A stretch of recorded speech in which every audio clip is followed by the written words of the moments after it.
بسم الله الرحمن الرحيم اليوم أكملت لكم دينكم وأتممت عليكم نعمتي ورضيت لكم الإسلام دينا رب اشرح لي صدري ويسر لي أمري واحلل عقدة من لساني യഫ്ഖഹു ഖൗലി. ഏറെ ബഹുമാന്യരായ സത്യവിശ്വാസികളെ, വിശ്വാസിനികളെ,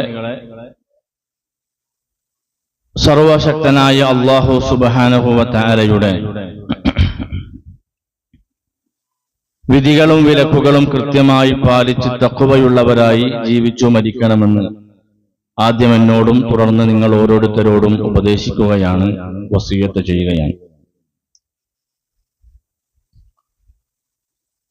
സഹോദരങ്ങളെ, ഒരു വർഷത്തിലെ ഏറ്റവും പ്രാധാന്യമുള്ള ദിവസങ്ങളിലാണ് നമ്മളുള്ളത്. ഇനിയുള്ള ഓരോ ദിനങ്ങളും എങ്ങനെ ഉപയോഗപ്പെടുത്താൻ കഴിയുമെന്ന ഒരു ചിന്തയും ആലോചനയുമാണ് നമുക്കുണ്ടാവേണ്ടത്. പുണ്യകർമ്മങ്ങളിൽ ഏറ്റവും സുപ്രധാനമായ ഉമ്മഹാത്തു ത്വാഅത്ത് എന്നറിയപ്പെടുന്ന ഇസ്ലാമിന്റെ സ്തംഭങ്ങളായ ഷഹാദത്തും നിസ്കാരവും നോമ്പും സദഖയും ഹജ്ജുമൊക്കെ സമ്മേളിക്കുന്ന ഒരു മാസമാണ് പരിശുദ്ധമായ ദുൽഹിജ്ജ. കൂടാതെ ഉളുഹിയ്യത്തും തക്ബീറുമൊക്കെ ഒരുമിച്ച് സമ്മേളിക്കുന്ന വർഷത്തിലെ ഒരേയൊരു മാസം. മുൻകഴിഞ്ഞതും വരാനിരിക്കുന്നതുമായ ഓരോ വർഷത്തിലെ പാപങ്ങൾ പൊറുക്കപ്പെടുന്ന അറഫ ദിനത്തിലെ നോമ്പ് ഈ ഒരു മാസത്തിലാണ്. ഇസ്ലാം മതത്തെ അല്ലാഹു തആല പൂർത്തിയാക്കി തന്ന ദിനം ഈ മാസത്തിലാണ്. അല്ലാഹു സുബ്ഹാനഹു വ തആല അവന്റെ അടിയാറുകൾക്ക് ഏറ്റവും അധികം നരകമോചനം നൽകുന്നത് ഈ മാസത്തിലെ അറഫ ദിവസത്തിലാണ്. അതോടൊപ്പം തന്നെ ദിവസങ്ങളിൽ വെച്ച് ഏറ്റവും ശ്രേഷ്ഠമായ ദിനമാണ് വെള്ളിയാഴ്ച. ഈ ഒരു വെള്ളിയാഴ്ചയും ഈ പരിശുദ്ധമാക്കപ്പെട്ട മാസത്തിലേക്ക് ചേരുമ്പോൾ അതിന്റെ പ്രതിഫലം എണ്ണിത്തിട്ടപ്പെടുത്താൻ സാധിക്കാത്തത്രയാണ്. പ്രത്യേകിച്ച് ഇനിയുള്ള ദിവസങ്ങൾ അഥവാ യൗമു തർവിയ എന്ന പേരിൽ അറിയപ്പെടുന്ന ദുൽഹിജ്ജ 8, യൗമു അറഫ എന്ന പേരിൽ അറിയപ്പെടുന്ന ദുൽഹിജ്ജ 9, യൗമുൻ നഹർ അഥവാ അറവിന്റെ ദിവസം, യൗമു ഈദുൽ അദ്ഹ പെരുന്നാൾ ദിവസം എന്ന പേരിൽ അറിയപ്പെടുന്ന ദുൽഹിജ്ജ 10, അതിനുശേഷം വരുന്ന അയ്യാമു തശ്രീഖ് ദുൽഹിജ്ജ 11, 12, 13 അസർ വരെയുള്ള സമയം. ഇതൊക്കെ വിശ്വാസികളേറെ പ്രാധാന്യത്തോടുകൂടി കാണേണ്ട ദിവസങ്ങളാണ്. ലോകത്തിന്റെ വിവിധ ഭാഗങ്ങളിൽ നിന്ന് ഹജ്ജ് കർമ്മത്തിന് വേണ്ടി കഅബാലയം ലക്ഷ്യം വെച്ചു വന്ന ലക്ഷക്കണക്കിന് ജനങ്ങൾ അവരുടെ ഹജ്ജ് കർമ്മം നിർവഹിക്കുന്ന ദിവസങ്ങളാണ് ഇനിയുള്ള ദിവസങ്ങൾ. പ്രത്യേകിച്ച് ദുൽഹിജ്ജ 9 അറഫ ദിനം. റസൂലുള്ളാഹി സ്വല്ലല്ലാഹു അലൈഹി വസല്ലമ അതിനെക്കുറിച്ച് പറഞ്ഞത് അൽ ഹജ്ജു അറഫ എന്നാണ്. ഹജ്ജ് എന്ന് പറഞ്ഞാൽ തന്നെ അത് അറഫയാണ്. ഹജ്ജിന്റെ റുക്ന് അഥവാ ഹജ്ജ് എന്ന മഹനീയമായ കർമ്മത്തിന്റെ ഏറ്റവും വലിയ കർമ്മം അത് ദുൽഹിജ്ജ 9 ഹാജിമാര് അറഫയിൽ ഒരുമിച്ച് കൂടുന്ന ആ സമയമാണ്. പവിത്രമായ 4 മാസത്തിലെ ഒരു മാസത്തിലാണ് അറഫ ദിനമുള്ളത്. ഹജ്ജിനു വേണ്ടി അല്ലാഹു തആല നിശ്ചയിക്കപ്പെട്ട മാസത്തിലും ദിവസത്തിലുമാണ് അറഫയുള്ളത്. വൽ ഫജ്ർ വലയാലിൻ അശ്ർ, പ്രഭാതം തന്നെയാണ് സത്യം, വലയാലിൻ അശ്ർ 10 രാത്രികൾ തന്നെയാണ് സത്യമെന്ന് പറഞ്ഞ ദുൽഹിജ്ജയിലെ ആദ്യത്തെ 10 ദിവസത്തിലെ ഒരു ദിവസമാണ് അറഫ ദിവസം. നിങ്ങൾക്ക് ഇസ്തിഗ്ഫാർ ചെയ്യാനും ബലികർമ്മം നടത്താനും അള്ളാഹു നിശ്ചയിച്ചു തന്ന ദിവസത്തിലെ ഒരു ദിവസമാണ് ഹാജിമാരെ സംബന്ധിച്ച് അറഫ ദിനം.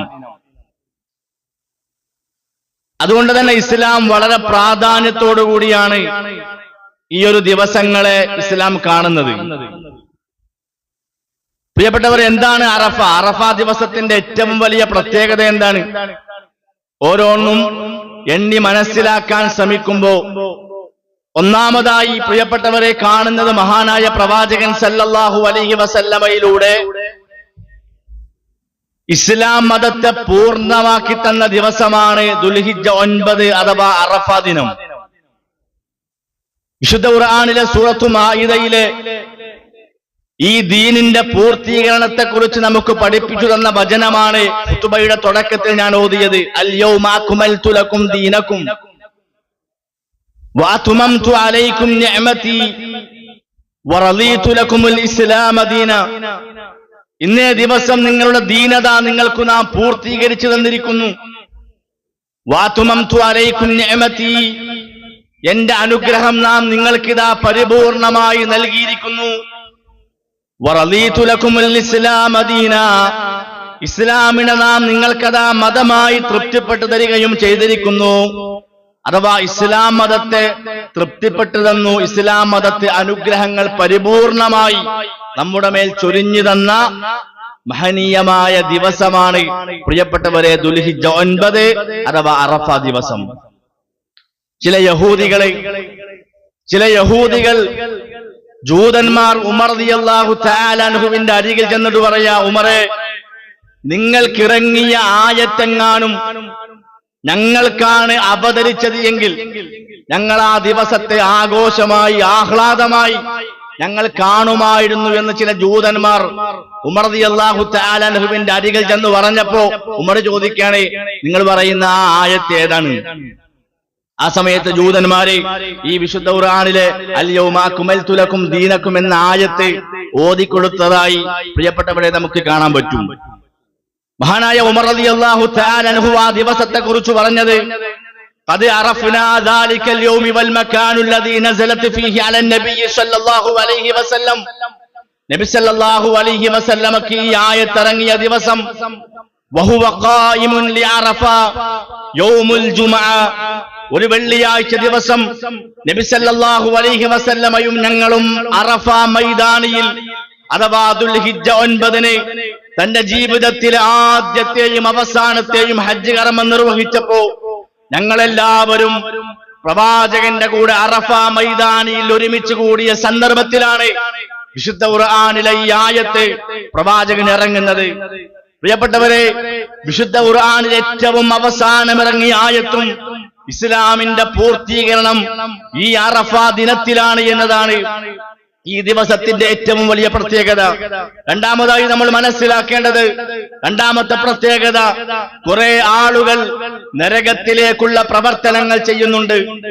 എന്നാൽ അവരുടെ പാപങ്ങൾ മുഴുവൻ അല്ലാഹു തആല പുറത്തുകൊടുത്ത് അവരെ സ്വർഗത്തിലേക്ക് മാറ്റപ്പെടുന്ന ദിവസമാണ് അറഫ ദിനമെന്ന് പ്രവാചകൻ സല്ലല്ലാഹു അലൈഹി വസല്ലം മാ മിൻ യൗമിൻ അക്സറ മിൻ യുഅതികല്ലാഹു ഫീഹി അബ്ദ മിനൻ നാരി മിൻ യൗമി അറഫ. അറഫ ദിവസത്തെക്കാളും ഒരു അടിമയെ നരകത്തിൽ നിന്ന് മോചിപ്പിച്ച് സ്വർഗത്തിലാക്കുന്ന വേറെ ഒരു ദിവസം വർഷത്തിലില്ല എന്ന് പ്രവാചകൻ സല്ലല്ലാഹു അലൈഹി വസല്ലം പഠിപ്പിക്കുക. അതായത് നരകാവകാശികളാണ് എന്ന് വിചാരിക്കുന്ന പലരും അള്ളാഹുവിലേക്ക് തൗബ ചെയ്ത് അവരുടെ ഇസ്തിഗ്ഫാർ പടച്ച റബ്ബ് സ്വീകരിച്ച് ആ നരകത്തിൽ പോവേണ്ട ആളുകൾ അവരെ അല്ലാഹു തആല അവന്റെ പ്രത്യേകമായ കാരുണ്യം കൊണ്ട് സ്വർഗത്തിലേക്ക് മാറ്റപ്പെടുന്ന ദിവസമാണ് അറഫ ദിവസമെന്ന് റസൂൽ കരീം സല്ലല്ലാഹു അലൈഹി വസല്ലം പ്രിയപ്പെട്ടവരെ പഠിപ്പിച്ചിരുന്നു. മൂന്നാമത്തെ അറഫ ദിവസത്തിന്റെ പ്രത്യേകത പ്രവാചകൻ സല്ലല്ലാഹു അലൈഹി വസല്ലം പറയാ, അറഫയിൽ ഒരുമിച്ച് കൂടുന്ന കഅബാലയം ലക്ഷ്യം വെച്ച് ഹജ്ജിന് പുറപ്പെട്ട ഹാജിമാര് അറഫ മൈതാനിയിൽ ഒരുമിച്ച് കൂടുമ്പോ ആ ആളുകളെ നോക്കി അല്ലാഹു സുബ്ഹാനഹു വ തആല അവന്റെ മലക്കുകളോട് അഭിമാനം പറയുന്ന ദിവസമാണ് യൗമു അറഫ എന്ന് പ്രവാചകൻ പഠിപ്പിക്കുന്നുണ്ട്. ഇന്നല്ലാഹ യുബാഹി അൽ മലായിക. അല്ലാഹു സുബ്ഹാനഹു വ തആല അവൻ അഭിമാനം കൊള്ളും, അഭിമാനമായി പറയും ബി അഹ്ലി അറഫ. അറഫ മൈതാനിയിൽ ഒരുമിച്ച് കൂടിയ ഹാജിമാരെ സംബന്ധിച്ച് അല്ലാഹു അഭിമാനം പറയുകയാണ്. ആരോട്? അഖിലസ്സമായി, ആകാശത്തുള്ളവരോട്, അഥവാ അല്ലാഹുവിന്റെ മാലാകമാരോട്, മലക്കുകളോട് അല്ലാഹു തആല അഭിമാനം പറയുമെന്നാണ്. ഉൻദുറു ഇലാ അജിസ് ഇബാദി, എന്റെ അടിമകളിലേക്ക് നിങ്ങളൊന്ന് നോക്ക്. മലക്കുകളോടല്ല പറയാ, എന്റെ അടിമകളിലേക്ക് നിങ്ങളൊന്ന് നോക്ക്. അവിടെ പല രാജ്യങ്ങളിൽ നിന്ന് വന്നു ചേർന്നവരാണ്. എന്റെ നിയമങ്ങൾ കൃത്യമായി പാലിച്ച് അറഫ മൈതാനിയിൽ ഒരുമിച്ചുകൂടി പാപങ്ങൾ പൊറുക്കാൻ വേണ്ടി പ്രാർത്ഥിച്ചുകൊണ്ടിരിക്കുന്ന എന്റെ ഹാജിമാരിലേക്ക്, എന്റെ അടിമകളായിട്ടുള്ള ആളുകളിലേക്ക് മലക്കുകളെ നിങ്ങളൊന്ന് നോക്കൂ എന്ന് അല്ലാഹു തആല അഭിമാനം പറയുന്ന ദിവസമാണ് അറഫ ദിനമെന്ന് പ്രവാചകൻ സ്വല്ലല്ലാഹു അലൈഹി വസല്ലം. തീർന്നില്ല സഹോദരങ്ങളെ, നാലാമത്തെ പ്രത്യേകത അറഫ ദിവസത്തിലെ പ്രാർത്ഥനയാണ്. അള്ളാഹ്ക്ക് ഏറ്റവും ഇഷ്ടപ്പെട്ട പ്രാർത്ഥന എന്ന് പ്രവാചകൻ പഠിപ്പിക്കുന്നുണ്ട്. വരുന്ന അറഫ ദിനത്തിലെ പ്രാർത്ഥന നമ്മളെ സംബന്ധിച്ച്, പ്രിയപ്പെട്ടവരെ, ഞായറാഴ്ചയും ഹാജിമാരെ സംബന്ധിച്ച്, ഹജ്ജിനെ പുറപ്പെട്ട ആളുകളെ സംബന്ധിച്ച് ശനിയാഴ്ചയും അവരെ സംബന്ധിച്ച് എന്താണ്? അവർക്ക് അറഫയാണ്. ആ ദിവസത്തിൽ ഒരു മുസ്ലിം നടത്തുന്ന പ്രാർത്ഥന, ഒരു മുഅ്മിൻ നടത്തുന്ന പ്രാർത്ഥന, അഥവാ അറഫ ദിവസത്തിന്റെ തലേ ദിവസം മഗ്രിബ് മുതൽ അറഫ ദിനത്തിന്റെ മഗ്രിബിന്റെ സമയം വരെ, അഥവാ നമ്മളെ സംബന്ധിച്ച് ശനിയാഴ്ച മഗ്രിബ് മുതൽ ഞായറാഴ്ച മഗ്രിബ് വരെയുള്ള സമയം അള്ളാഹ്ക്ക് ഏറ്റവും കൂടുതൽ ഇഷ്ടപ്പെട്ട സമയമാണ്. പ്രാർത്ഥനയ്ക്ക് ഉത്തരം കിട്ടുന്ന സമയമായി പ്രവാചകൻ സ്വല്ലല്ലാഹു അലൈഹി വസല്ലം പഠിപ്പിക്കുക. ആ ഒരു സമയത്തെ പ്രിയപ്പെട്ടവരെ നമ്മൾ ഒരിക്കലും നഷ്ടപ്പെടുത്തി കളയരുത്. നമ്മുടെ ഭൗതികവും പാരത്രികവുമായ എല്ലാ ആവശ്യങ്ങളും നമുക്ക് തുറന്നു പറയാനുള്ള ഈ ഒരു അവസരത്തെ നാം പരമാവധി ഉപയോഗപ്പെടുത്തേണ്ടതുണ്ട്. എന്താവശ്യങ്ങളും ആത്മാർത്ഥമായി നമ്മൾ ചോദിച്ചാൽ റബ്ബ് തരാമെന്ന് ഉറപ്പ് നൽകിയ ഈ ദിവസത്തിലെ ദുആകൾക്ക് വേണ്ടി, പ്രാർത്ഥനകൾക്ക് വേണ്ടി നമ്മൾ പരമാവധി പ്രിയപ്പെട്ടവരെ സമയം കണ്ടെത്തണം. റസൂലുള്ളാഹി സ്വല്ലല്ലാഹു അലൈഹി വസല്ലം പറഞ്ഞത് അഫ്ദലു ദുആഇ ദുആഉ യൗമു അറഫ. ഒരു മനുഷ്യൻ നടത്തുന്ന പ്രാർത്ഥനകളിൽ ഏറ്റവും നല്ല പ്രാർത്ഥന, അള്ളാഹ്ക്ക് ഏറ്റവും ഇഷ്ടപ്പെട്ട പ്രാർത്ഥന, അള്ളാഹു സ്വീകരിക്കാൻ ഏറ്റവും കൂടുതൽ സാധ്യതയുള്ള പ്രാർത്ഥന അറഫ ദിനത്തിൽ ഒരു മനുഷ്യൻ നടത്തുന്ന പ്രാർത്ഥനയാണ് എന്ന് പ്രവാചകൻ സല്ലല്ലാഹു അലൈഹി വസല്ലം. വീണ്ടും പ്രവാചകൻ സല്ലല്ലാഹു അലൈഹി വസല്ലം പറയാ, ഖൈറു മാ ഖുൽതു അന വന്നബിയ്യൂന മിൻ ഖബലി ലാ ഇലാഹ ഇല്ലല്ലാഹ് വഹ്ദഹു ലാ ശരീക ലഹുൽ മുൽക്കു വലഹുൽ ഹംദ് വഹുവ അലാ കുല്ലി ഷൈഇൻ ഖദീർ. ഞാനും എന്റെ മുമ്പുള്ള പ്രവാചകന്മാരും പറഞ്ഞ വാചകങ്ങളിൽ ഏറ്റവും നല്ല വചനം ഇതാണ്. ലാ ഇലാഹ ഇല്ലല്ലാഹ് വഹ്ദഹു ലാ ശരീക ലഹുൽ മുൽക്കു വലഹുൽ ഹംദ് വഹുവ അലാ കുല്ലി ഷൈഇൻ ഖദീർ. ഇതറിയാത്ത ആരും പ്രിയപ്പെട്ടവർ ഈ സദസ്സിൽ ഉണ്ടാവില്ല. ഞാനും എന്റെ മുമ്പുള്ള പ്രവാചകന്മാരും പറഞ്ഞ ദിക്റുകളിൽ വെച്ച് ഏറ്റവും നല്ല ദിക്റ്. അതുകൊണ്ടാണ് അറഫ മൈതാനിയിൽ ഒരുമിച്ച് കൂടുന്ന വിശ്വാസികൾ ധാരാളമായി ഈ ദിക്റ് ചൊല്ലിക്കൊണ്ടിരിക്കുന്നത്. അപ്പൊ ഈ ഒരു മഹത്വം പ്രിയപ്പെട്ടവരെ കൃത്യമായി ഞാനും നിങ്ങളും മനസ്സിലാക്കണം. ഒന്നാമത്തേത്, ദീന് പൂർത്തിയായ ദിവസമാണ് അറഫ ദിവസം. രണ്ട്, നരകത്തിൽ നിന്ന് അല്ലാഹു തആല ചില മനുഷ്യരെ മോചിപ്പിക്കുന്ന ദിവസമാണ് അറഫ ദിവസം. മൂന്നാമത്തേത്, അല്ലാഹു അവന്റെ മലക്കുകളോട് അഭിമാനം പറയുന്ന ദിവസമാണ് അറഫ ദിനം. നാലാമത്തേത്, പ്രാർത്ഥനയ്ക്ക് ഏറ്റവും ഉത്തരം കിട്ടാൻ സാധ്യതയുള്ള ദിവസമാണ് അറഫ ദിനം. ഇത് മനസ്സിലാക്കിയ സ്വഹാബത്ത് പ്രവാചകരും ആ നിലക്ക് തന്നെ അറഫ ദിവസത്തെ ഉപയോഗപ്പെടുത്തുകയുണ്ടായി.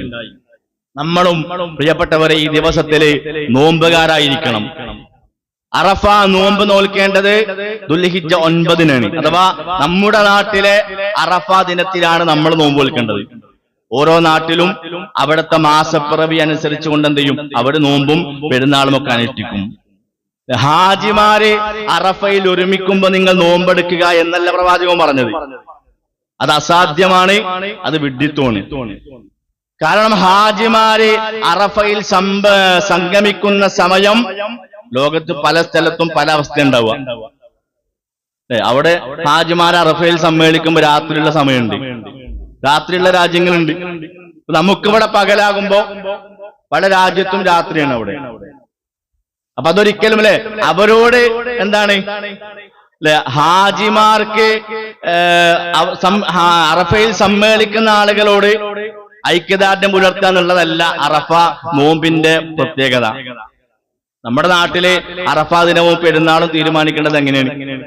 ഇവിടുത്തെ ചന്ദ്രപ്പിറവിയും ഇവിടുത്തെ മാസപ്പിറവിയൊക്കെ അടിസ്ഥാനമാക്കിയിട്ടാണ് എന്ത് ചെയ്യുക നമ്മുടെ നാട്ടില് പെരുന്നാളും നോമ്പൊക്കെ കണക്കാക്കുക. അതനുസരിച്ച് നമുക്കറിയാം നമുക്ക് എന്താണ് ഞായറാഴ്ചയാണ് നമുക്ക് അറഫ ദിനം. പിറ്റേന്ന് ദുൽഹിജ്ജ 9 അതാണ്. നമ്മളെ സംബന്ധിച്ച് ദുൽഹിജ്ജ 9 ഞായറാഴ്ചയാണ്. അതിന്റെ പിറ്റേ ദിവസം പെരുന്നാളുമാണ്. അറഫ ദിനത്തിന്റെ അന്ന് അറഫ നോമ്പെടുത്ത് പിന്നെ അതിന്റെ അടിയിൽ ഒരു ക്യാപ്പ് വന്ന് പിന്നെ പിറ്റേന്ന് പെരുന്നാൾ ആഘോഷിക്കുന്നുള്ള നിയമം ഒരിക്കലും ഇസ്ലാമിന് യോജിക്കുന്ന ഒരു കാര്യമല്ല. അപ്പൊ അതുകൊണ്ട് നമ്മുടെ നാട്ടിൽ എന്നാണോ ആ ദിവസം നമ്മൾ എന്ത് ചെയ്യാം നോമ്പെടുക്കും. ദുൽഹിജ്ജ 1 മുതൽ 9 വരെ നോമ്പെടുക്കാം. ഈ ഒരു മാസത്തിന്റെ മഹത്വം മനസ്സിലാക്കിയിട്ട് പ്രവാചകൻ ശ്വാസം പറഞ്ഞു 4 പവിത്രമായ മാസങ്ങളിൽ നിങ്ങൾ എന്ത് ചെയ്യുക ധാരാളമായി അമലുകൾ ചെയ്യാൻ പറഞ്ഞു. അപ്പൊ ആ 4 മാസം എന്ത് ചെയ്യാം നമുക്ക് ആ 4 മാസത്തിന്റെ മഹത്വം മനസ്സിലാക്കിയിട്ട് നമുക്ക് നോമ്പെടുക്കാം. ഒരാൾക്ക് മുഹറം 1 മുതൽ 10 വരെ നോമ്പെടുക്കാൻ അനുവാദമുണ്ട്. അതേപോലെ ദുൽഹിജ്ജ 1 മുതൽ 9 വരെ ഒരാൾക്ക് നോമ്പെടുക്കാം. അതതിന്റെ ആ മാസത്തിന്റെ പവിത്രത എന്നുള്ള ആ നിയ്യത്തില് ഷറഫ നോമ്പിന്റെ കൂലിട്ടണമെങ്കിൽ ആ ദുൽഹിജ്ജ 9 നമുക്ക് എന്നാണോ അന്നാണ് നമ്മൾ എന്ത് ചെയ്യേണ്ടത് അറഫ നോമ്പെടുക്കേണ്ടത്. മാത്രമല്ല പ്രിയപ്പെട്ടവരെ, ഇൻഷാ അല്ലാഹ് നമ്മുടെ പെരുന്നാളിന്റെ സമയം നമ്മൾ തീരുമാനിച്ചിട്ടുള്ളത് 7 മണിയാണ്. ഒന്ന് നമുക്കറിയാം അറവുണ്ട്.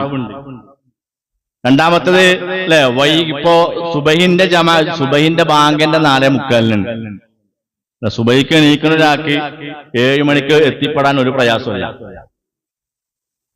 കഴിഞ്ഞ പ്രാവശ്യം ഞാൻ 8 മണി എന്ന് പറഞ്ഞപ്പോ ഞാൻ പറഞ്ഞതാണ് 8 മണി എന്നുള്ളത് ഒരിക്കലും ശരിയല്ല. പെരുന്നാൾ നമസ്കാരം നേരത്തെ നിർവഹിക്കുക എന്നുള്ളത് തന്നെയാണ്. അത് ഇപ്രാവശ്യം ഇൻഷാ അല്ലാഹ് 7 മണിയാണ് നമ്മൾ എന്ത് ചെയ്തത് നമസ്കാരത്തിന് തീരുമാനിച്ചിട്ടുള്ളത്. അത് കൃത്യസമയത്ത് എന്ത് ചെയ്യണം നമ്മളിവിടെ നിസ്കാരം ആര് വന്നാലും വന്നിട്ടില്ലെങ്കിലും നിസ്കാരം അവിടെ തുടങ്ങും. അപ്പൊ അതെന്ത് ചെയ്യണം സമയനിഷ്ഠ നമ്മൾ കൃത്യമായിട്ട് പാലിക്കാം. നമ്മുടെ പള്ളിയിൽ വെച്ചിട്ടാണ് നിസ്കാരം ഉള്ളത്. പെരുന്നാളിന്റെ സുന്നത്തുകൾ നമുക്കറിയാം അല്ലെ. പുതുവസ്ത്രം അല്ലെങ്കിൽ ഉള്ളതിൽ ഏറ്റവും നല്ല വസ്ത്രം.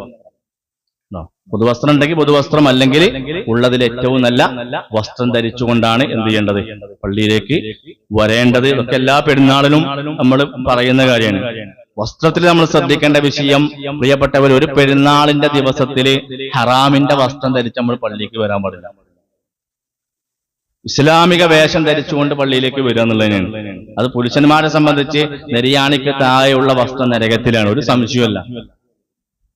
ഇതാർക്കും അറിയാത്ത വിഷയമല്ല. പക്ഷെ നമ്മളത് നിസ്സാരായിട്ടാണ് കണ്ടേ. ഉമർ റളിയല്ലാഹു തആല അൻഹു മരണാസന്നമായി കിടക്കുന്ന സമയത്ത് ചരിത്രത്തിൽ കാണാം വയറ്റിന് കുത്ത് കിട്ടി ആ കുത്തേറ്റ ഭാഗത്തു കൂടി കഴിക്കുന്ന ഭക്ഷണം വെള്ളം പുറത്തു വരുന്നുണ്ട്.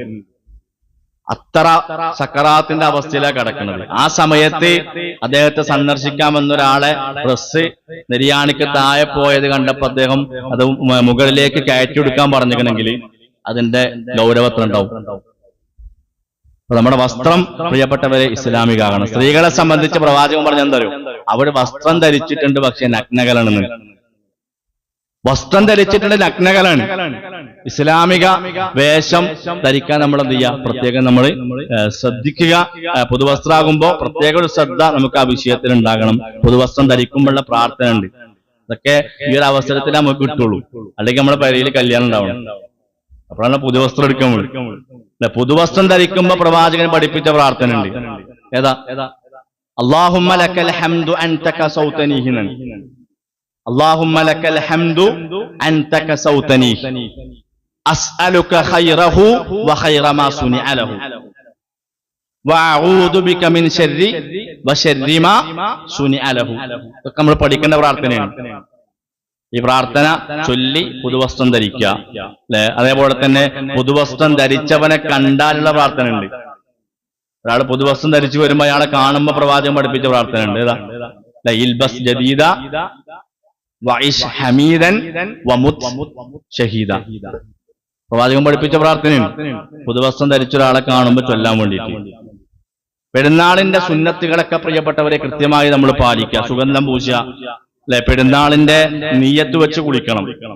പെരുന്നാളിന് പള്ളിക്കുന്നുണ്ടെങ്കിൽ പെരുന്നാളിന്റെ നീയത്ത് വെച്ച് കുളിച്ചാലേ ആ കുളിക്ക് അതിന് കൂലുള്ളൂ. നമ്മൾ സാധാ കുളിക്കണമാതിരി കുളിച്ചാൽ കൂലിട്ടൂല.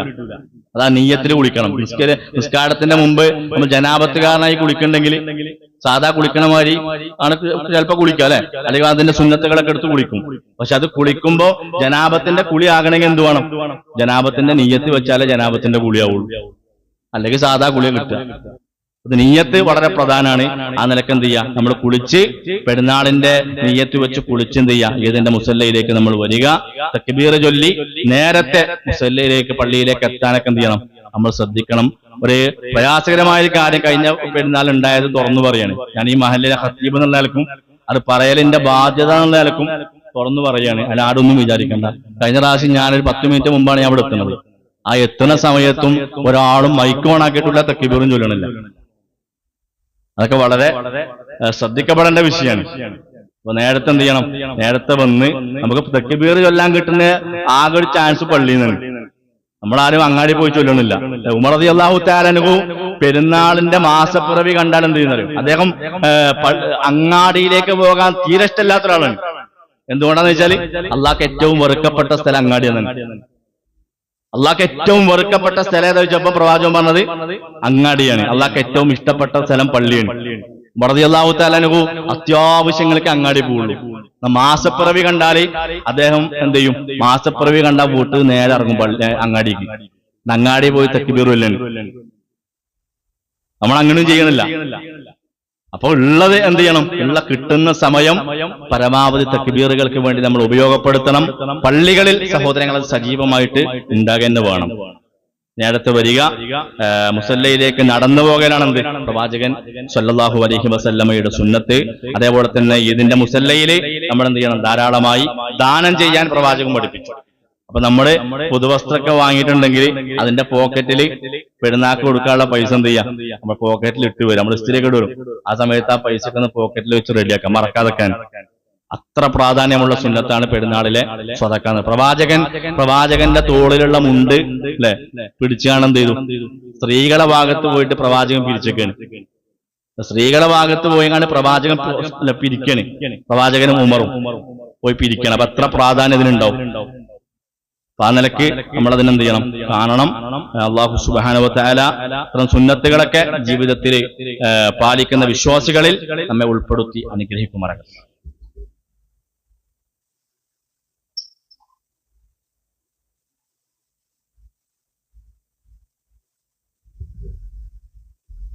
അൽഹംദുലില്ലാഹി റബ്ബിൽ ആലമീൻ വസ്സലാത്തു വസ്സലാമു അലാ റസൂലിഹിൽ അമീൻ وعلى آله وصحبه ومن تبعهم بإحسان إلى يوم الدين أما بعد اتقوا الله عباد الله أوصيكم ثانيا بتقوى الله. അല്ലാഹുവിനെ സൂക്ഷിച്ചുകൊണ്ട് ജീവിക്കണമെന്ന് ഒന്നുകൂടി ഉപദേശിക്കുകയാണ്, വസിയത്ത് ചെയ്യുകയാണ്. വിട്ടുപോയൊരു സുന്നത്ത്, പെരുന്നാള് ബലിപെരുന്നാളിന് മുസല്ലയിലേക്ക് പുറപ്പെടേണ്ടത് ഒന്നും കഴിക്കാതെയാണ്. ചെറിയ പെരുന്നാളിൽ നമ്മൾ എന്ത് ചെയ്യും? എന്തെങ്കിലുമൊക്കെ കഴിച്ച് ഈത്തപ്പഴോ വെള്ളോ ചായ കുടിച്ച പുറപ്പെടുക. വലിയ പെരുന്നാളിന് പോകുമ്പോൾ പ്രവാചകൻ പഠിപ്പിച്ചത് ഒന്നും കഴിക്കാതെയാണ് എന്ത് ചെയ്യേണ്ടത്? ഈദിന്റെ മുസല്ലയിലേക്ക് വരേണ്ടതെന്നുള്ളത് അത് പ്രബലമായ സുന്നത്താണ്. ആ സുന്നത്തിന് നമ്മൾ എന്ത് ചെയ്യണം? ജീവിതത്തിൽ പകർത്തണം. പ്രിയപ്പെട്ടവർ, അറഫാ ദിവസത്തിന്റെ സുപ്രധാനമായ ഒരു ഘടകമാണിത്, ഹജ്ജത്തുൽ വദാ. നബി സല്ലല്ലാഹു അലൈഹി വസല്ലമ തന്റെ ജീവിതത്തിൽ ഒരൊറ്റ തവണയാണ് ഹജ്ജ് ചെയ്തത്. പ്രവാചകന്റെ ആദ്യത്തെയും അവസാനത്തെയും ഹജ്ജ്. ഈ ഹജ്ജ് കർമ്മത്തിനിടയിൽ അറഫയിൽ വെച്ച് പ്രവാചകൻ നടത്തിയ പ്രഭാഷണാണിത്, അൽ ഖുതുബത്തുൽ വദാ എന്ന് പറയും. ഖുതുബത്തുൽ അൽ വദാ, വിടവാങ്ങൽ പ്രസംഗം. ദുൽഹിജ്ജ 9 ഹജ്ജിന് പോയ വിശ്വാസികൾ സ്വഹാബാക്കൾ നബി സല്ലല്ലാഹു അലൈഹി വസല്ലമയപ്പോ ഒരുമിച്ച് കൂടിയ സന്ദർഭമാണ്. ളുഹറിന്റെ നിസ്കാരത്തിന്റെ എത്രയോ മുമ്പ്. ഫജർ നമസ്കാരം കഴിഞ്ഞ് ളുഹാ സമയം, പൂർവാഹന സമയം, പ്രവാചകൻ ഒരു മലയുടെ മുകളിൽ കയറിന്നിട്ട് തന്റെ ജനങ്ങളെ വിളിക്കാൻ, അയ്യുഹന്നാസ് ഇസ്മഉ മിന്നി ഉബയ്യിന ലക്കും, അല്ലയോ ജനങ്ങളെ, ഞാൻ പറയുന്നത് നിങ്ങൾ എല്ലാവരും ശ്രദ്ധിച്ചു കേൾക്കണം. فإني لا أدري لعلي لا ألقاكم بعد عام هذا في موقف هذا. ഇതുപോലെ ഒരു ദിവസം വീണ്ടും നിങ്ങളെ കാണാൻ എനിക്കിനി സാധിക്കണമെന്നില്ല. അതുകൊണ്ട് എന്റെ ഉപദേശത്തെ നിങ്ങൾ ശ്രദ്ധിച്ചു കേൾക്കണമെന്ന് പറഞ്ഞ് അവിടെ കൂടിയ ജനങ്ങളെ മുഴുവൻ പ്രവാചകൻ തന്നിലേക്ക് വിളിക്കുന്നു. അറഫ മൈതാനിയിൽ വെച്ച് ദീർഘനേരം പ്രവാചകൻ സല്ലല്ലാഹു അലൈഹി വസല്ലമ ഖുതുബ നിർവഹിച്ചു. ഉമർ റളിയല്ലാഹു തആല അൻഹു പറഞ്ഞത്, പ്രവാചകന്റെ ആ സംസാരത്തിന്റെ തുടക്കം കേട്ടപ്പോ അദ്ദേഹം പറയാണ്, ലൈസ ബഅദൽ കമാലി ഇല്ല നുഖ്സാൻ, പൂർത്തിയായ ഒന്നിന് പിന്നെ വളർച്ചയില്ല, തളർച്ച ഉണ്ടാവുള്ളൂ. അഥവാ നബി സല്ലല്ലാഹു അലൈഹി വസല്ലമ എന്തിനു വന്നോ ആ ദൗത്യം പ്രവാചകൻ പൂർത്തീകരിച്ചു. ഇനി പ്രവാചകന്റെ വഫാത്താണ്, ഒരു സംശയമല്ല. അദ്ദേഹത്തിന്റെ സംസാരം കേട്ടപ്പോ ഉമറിന് ബോധ്യപ്പെട്ടു, പ്രവാചകൻ വഫാത്തിനോട് അടുത്തിട്ടുണ്ട്. ഇനിയൊരു ഹജ്ജ് കർമ്മത്തിന് പ്രവാചകൻ ഉണ്ടാകൂല എന്ന് സ്വഹാബാക്കൾക്ക് ബോധ്യായി. പ്രവാചകൻ സല്ലല്ലാഹു അലൈഹി വസല്ലമ തന്റെ സ്വഹാബാക്കൾക്ക് ഒരുപാട് ഉപദേശങ്ങൾ കൊടുക്കുകയാണ്. അതിലൊന്ന് പറഞ്ഞാൽ എന്താ അറിയോ? ഒന്ന്, മനുഷ്യന്റെ രക്തവും ധനവും അത് പവിത്രാണ്. ഇന്ന ദിമാഉക്കും വ അംവാലുക്കും ഹറാമുൻ അലൈക്കും കഹുർമത്തി യൗമിക്കും ഹാദാ ഫീ ശഹരിക്കും ഹാദാ ഫീ ബലദിക്കും ഹാദാ. ഈ മക്ക എന്ന രാജ്യത്തിന്റെയും ഈ ദുൽഹിജ്ജ എന്ന മാസത്തിന്റെയും ഈ അറഫ ദിവസത്തിന്റെയും പ്രത്യേകത പോലെ, ശ്രേഷ്ഠത പോലെ മനുഷ്യന്റെ ചോരക്കഥ പവിത്രതയുണ്ട്. അതുകൊണ്ട് പരസ്പരം നിങ്ങൾ രക്തം ചിന്താൻ പാടില്ല എന്ന് പ്രവാചകൻ തന്റെ സ്വഹാബാക്കളെ ഉപദേശിക്കുകയാണ്. സാമ്പത്തികവും സാമൂഹികവുമായ ബാധ്യതകൾ പ്രവാചകൻ തന്റെ സ്വഹാബാക്കളെ പഠിപ്പിക്കുന്നുണ്ട്. ഭർത്താക്കന്മാരെ വിളിച്ചുകൊണ്ട് പ്രവാചകൻ പറയാ, ഫത്തഖുന്നിസാ, ഭർത്താക്കന്മാരെ, സ്ത്രീകളുടെ കാര്യത്തിൽ, ഭാര്യമാരുടെ കാര്യം നിങ്ങൾ പ്രത്യേകമായി ശ്രദ്ധിക്കണം. അവരെ നിങ്ങൾക്ക് അല്ലാഹു തആല തന്നത് ഒരു പ്രത്യേകമായ കരാറിന്റെ അടിസ്ഥാനത്തിലാണ്. നിങ്ങളുടെ ആവശ്യങ്ങൾക്ക് അവരെ ഉപയോഗിക്കുകയും പിന്നീട് അവരുടെ ന്യൂനതകൾ എടുത്തു പറഞ്ഞ് അവരോട് ദേഷ്യം കാണിച്ച് അവരോട് നിങ്ങൾ കയർത്തുകൊണ്ട് സംസാരിക്കാൻ പാടില്ല. അവരുടെ മനസ്സുകളെ നിങ്ങൾ വേദനിപ്പിക്കാൻ പാടില്ല എന്ന് അറഫയിൽ ഒരുമിച്ച് കൂടിയ സ്വഹാബാക്കളോട് പ്രവാചകൻ സല്ലല്ലാഹു അലൈഹി വസല്ലമ പ്രിയപ്പെട്ടവരെ ഉപദേശിക്കാൻ, അവരോട് നിങ്ങൾക്ക് കടമകളും കടപ്പാടുകളുമുണ്ട്, ബാധ്യതകളും അവകാശങ്ങളുമുണ്ട്. തന്റെ സ്വഹാബാക്കളെ പ്രവാചകൻ പഠിപ്പിച്ചു കൊടുക്കുക. ഒരുപാട് ഉപദേശങ്ങൾ കൂട്ടത്തിൽ പ്രവാചകൻ പറഞ്ഞു, ഖദ് തറക്തു ഫീകും അംറൈനി ലം തുളില്ലു മാ തമസ്സക്തും ബിഹിമാ കിതാബല്ലാഹി വസുന്നത്തി റസൂലിഹി. ഞാനിതാ രണ്ടു കാര്യങ്ങൾ ഇവിടെ വിട്ടേച്ചു പോവുകയാണ്. ആ രണ്ടു കാര്യങ്ങൾ നിങ്ങൾ മുറുകെ പിടിച്ചാൽ നിങ്ങൾ ഒരിക്കലും പേച്ചു പോകൂല. ഏതാണ് ആ രണ്ട് കാര്യങ്ങൾ? കിതാബല്ലാഹ് വസുന്നത്തി റസൂലിഹി. ഒന്ന് അല്ലാഹുവിന്റെ കിതാബും പ്രവാചകൻ സല്ലല്ലാഹു അലൈഹി വസല്ലമയുടെ സുന്നത്തും ഞാൻ നിങ്ങൾക്ക് ഇതാ വിട്ടേച്ചു പോവുകയാണ്.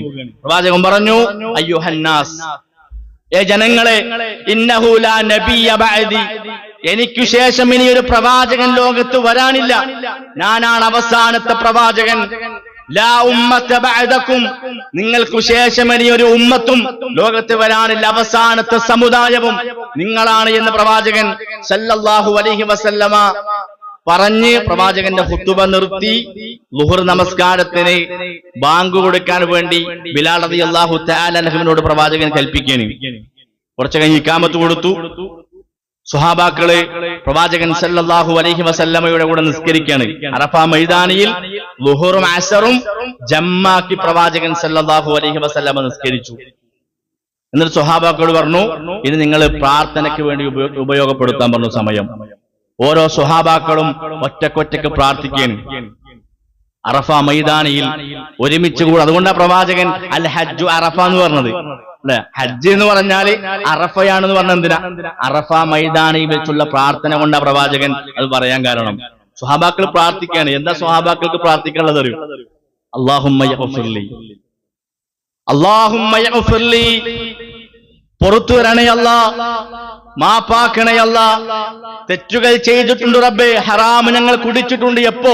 പ്രിയപ്പെട്ടവരെ, ജാഹിലിയ്യ കാലത്ത് ഇസ്ലാം സ്വീകരിക്കുന്നതിന്റെ മുമ്പ് ഞങ്ങളിതാ കള്ളു കുടിച്ചിട്ടുണ്ട്, ഞങ്ങൾ വ്യഭിചരിച്ചിട്ടുണ്ട്, അല്ലാഹുവേ നീ പൊറുത്തു തരണേ എന്ന് അല്ലാഹുമ്മ യഗ്ഫിർലി അല്ലാഹുമ്മ യഗ്ഫിർലി എന്ന് പ്രവാചകന്റെ ഓരോ സ്വഹാബത്തും കണ്ണുനീരൊഴുക്കി പ്രിയപ്പെട്ടവരെ അറഫ മൈതാനിൽ വെച്ച് രണ്ട് കൈകളും ആകാശത്തേക്ക് ഉയർത്തി സ്വഹാബാക്കൾ പ്രാർത്ഥിക്കുകയാണ്. സൂര്യൻ അസ്തമിക്കാൻ സമയമായപ്പോ മഗ്രിബിന്റെ തൊട്ട് മുമ്പുള്ള സമയം പ്രവാചകൻ ബിലാലിനെ വിളിച്ചു റളിയല്ലാഹു അൻഹു. ബിലാലിനെ വിളിച്ചിട്ട് പറയാ, യാ ബിലാൽ അൻസിത് ലിയന്നാസ്, ബിലാലെ എല്ലാവരോടും ദിക്റുകളും ദുആകളൊക്കെ നിർത്തി എന്നെ ഒന്ന് ശ്രദ്ധിക്കാൻ പറ, എന്നിലേക്കൊന്ന് നോക്കാൻ പറ. ബിലാൽ റളിയല്ലാഹു തആല അൻഹു വിളിച്ചു പറഞ്ഞു, അൻസിതു ബി റസൂലില്ലാഹ്, ഏ സ്വഹാബ, ഏ മനുഷ്യരെ, സ്വഹാബാക്കളെ, നിങ്ങൾ പ്രവാചകനിലേക്ക് നിങ്ങൾ തിരിയൂ, പ്രവാചകനിലേക്ക് നിങ്ങളൊന്ന് നോക്കൂ. ആ പ്രവാചകൻ നിങ്ങളോട് എന്തൊക്കെയോ പറയാനുണ്ട്. റസൂലുള്ളാഹി സ്വല്ലല്ലാഹു അലൈഹി വസല്ലമയിലേക്ക് എല്ലാ സ്വഹാബാക്കളും തിരിയാണ്. എല്ലാ സ്വഹാബാക്കളും പ്രവാചകന്റെ ചുണ്ടിലേക്ക്, പ്രവാചകന്റെ കണ്ണുകളിലേക്ക് അവരിങ്ങനെ ശ്രദ്ധിച്ചു നിൽക്കുകയാണ്. ആ സമയത്ത് പ്രവാചകൻ സല്ലല്ലാഹു അലൈഹി വസല്ലം പറയാ, യാ മഅ്ശറന്നാസ്, അല്ലയോ ജനങ്ങളെ, ആതാനി ജിബ്രീൽ ആനിഫ, കുറച്ച് മുമ്പ് ജിബ്രീൽ എന്റെ അടുത്ത് വന്നു. ജിബ്രീൽ അലൈഹിസ്സലാം എന്റെ അരികിൽ വന്നു. ഫഅഖ്റഅനി മിൻ റബ്ബിസ്സലാം, എന്റെ റബ്ബിൽ നിന്നുള്ള സലാം എനിക്ക് അറിയിച്ചിട്ടുണ്ട്. എന്നിട്ട് ജിബ്രീൽ എന്നോട് പറഞ്ഞത്, ഇന്നല്ലാഹ അസ്സ വജല്ല വഫറ ലി അറഫ, ഈ അറഫയിൽ ഒരുമിച്ച് കൂടിയ സ്വഹാബ, ഈ ഒരുമിച്ച് കൂടിയ നിങ്ങളുണ്ടല്ലോ, നിങ്ങളുടെ എല്ലാ പാപങ്ങളും അല്ലാഹു തആല പുറത്തു തന്നിരിക്കുന്നു എന്ന് ജിബ്രീൽ എന്നെ അറിയിച്ചിട്ടുണ്ട് എന്ന് പ്രവാചകൻ പറയുമ്പോ ഓരോ സ്വഹാബത്തും പ്രിയപ്പെട്ടവരെ സന്തോഷം കൊണ്ട് കണ്ണുനീരൊഴിക്കുന്ന രംഗമാണ് പ്രവാചകൻ കാണുന്നത്. അതുവരെ അവിടെ അവർ വന്നത്, ആ ഹജ്ജ് ചെയ്യാൻ വേണ്ടി സ്വഹാബാക്കൾ വന്നത്, ദീർഘനേരം അറഫ മൈതാനിയിൽ നിന്നതും പ്രവാചകന്റെ ഖുതുബകൾ കേട്ടതും അവിടുന്ന് അതിനുശേഷം ദിക്റുകളും ദുആകളുമായി അവർ നിന്നു കരഞ്ഞത് എന്തിനാ? പാപങ്ങൾ പൊറുക്കാൻ വേണ്ടിയിട്ടാണ്. അല്ലാഹു തആല ജിബ്രീലിലൂടെ വഹി അറിയിക്കുക, എല്ലാരെ പാപങ്ങളും പുറത്തു വന്നിട്ടുണ്ട് എന്ന് സ്വഹാബാക്കളോട് പറഞ്ഞതാണ്.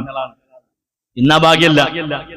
പ്രവാചകന്റെ കൂടെ ഹജ്ജ് നിർവഹിച്ച ആളുകൾക്ക് ആ സൗഭാഗ്യം കിട്ടി, പാപങ്ങളൊക്കെ പുറത്തു തന്നിട്ടുണ്ടെന്ന് ഉറപ്പായി, അവിടെ തിരിച്ചു പോരാണ്. ആ കൂട്ടത്തിൽ പ്രിയപ്പെട്ടവരെ, ഇത് പ്രവാചകന് പറയുന്ന സമയത്ത് ഉമർ ഇബ്നുൽ ഖത്താബ് റളിയല്ലാഹു തആല അൻഹു പ്രവാചകനോട് ചോദിക്കുന്ന ഒരു ചോദ്യമുണ്ട്. നമുക്ക് ഈ ഉമ്മത്തിനോട് ഉമർ റളിയല്ലാഹു തആല അൻഹുവിന് എത്രത്തോളം സ്നേഹമുണ്ടായിരുന്നു എന്നതിന്റെ നേർക്കാഴ്ചയാണ് കാണുന്നത്.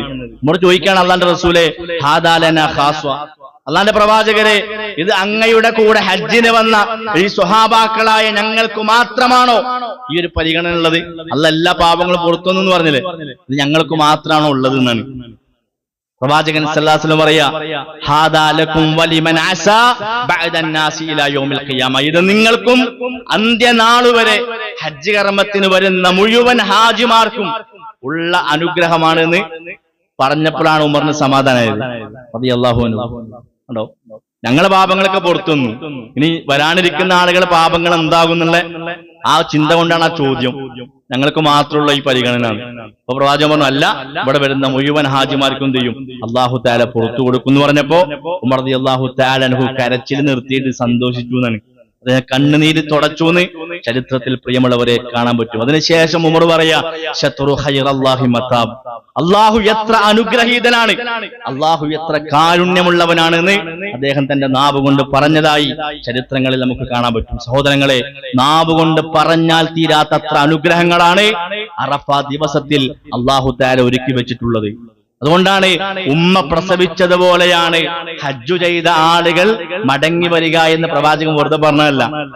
എല്ലാ പാപങ്ങളും പൊറുക്കപ്പെട്ടിട്ടാണ് ഹജ്ജ് നിർവഹിച്ച ആളുകൾ ഇൻഷാ അല്ലാഹ് നാട്ടിലേക്ക് മടങ്ങി വരിക. അല്ലാഹു അവിടെ പാപങ്ങൾ പുറത്തു കൊടുക്കുകയും മഖബൂലും മബ്റൂറുമായ ഹജ്ജ് നിർവഹിച്ച് നാട്ടിലേക്ക് മടങ്ങിയെത്താനുള്ള തൗഫീഖ് അല്ലാഹു തആല പ്രദാനം ചെയ്യുമാറാകട്ടെ. പ്രിയപ്പെട്ടവരെ, അറഫ ദിനത്തിലെ നോമ്പ് പ്രവാചകൻ പറഞ്ഞത് ഖബല സനത്തിൽ മാളിയ വൽ ബാഖിയ, കഴിഞ്ഞു പോയതും വരാനിരിക്കുന്നതുമായ ചെറിയ പാപങ്ങൾ മുഴുവൻ അല്ലാഹു തആല പൊറുക്കപ്പെടുന്നതാണെന്ത് അറഫ ദിവസത്തിലെ നോമ്പ്. കഴിഞ്ഞൊരു വർഷത്തെ പാപവും ഇനി വരാനിരിക്കുന്ന ഒരു വർഷത്തിലെ ചെറുപാപങ്ങൾ പൊറുക്കപ്പെടുന്ന മാസമാണെന്ത് ഈ ദിവസമാണ് അറഫ ദിവസം. അതിന്റെ നോമ്പ് നമ്മൾ എടുത്താൽ നമുക്ക് ലഭിക്കുന്ന പ്രതിഫലം അതാണ്. ആ നിലയ്ക്ക് അറഫാ ദിനത്തിന്റെ നോമ്പിനെ നമ്മൾ എന്ത് ചെയ്യണം? നമ്മൾ കാണുക. അല്ലാഹു സുബ്ഹാനഹു വ തആല ദീനിന്റെ നിയമങ്ങളെ കൃത്യമായി പാലിച്ച് ജീവിക്കുന്ന വിശ്വാസികളിൽ നമ്മെ ഉൾപ്പെടുത്തി